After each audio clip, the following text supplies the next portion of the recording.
ஒரு ரிலேஷன்ஷிப்னா பார்ட்னர்ஸ்குள்ளார அப்பப்ப ஒரு ஹெல்த்தி ஆர்குமெண்ட்ஸ் வரும். எதுக்கு அப்படின்னா அது மூலமா ஒரு பெர்மனன்ட் சொல்யூஷன் வரும் அப்படிங்கிறதுக்காக.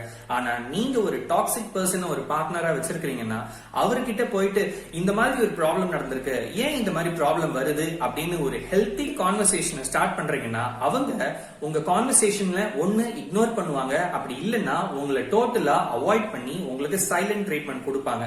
நீங்க என்னடா நான் தப்பு பண்ணேன், இதை சால்வ் பண்ணணும், இதை புரிஞ்சுக்கணும் அப்படின்னு நினைச்சுதான் நான் கேட்டேன், இந்த மாதிரி சைலண்ட் ட்ரீட்மெண்ட் கொடுக்கறதுனால நீங்க பயந்துகிட்டு நெக்ஸ்ட் டைம் அவர் ஏதாவது தப்பு பண்ணாருன்னா நீங்களே அவரை ஃபர்கிவ் சீக்கிரமா பண்ணிடுவீங்க.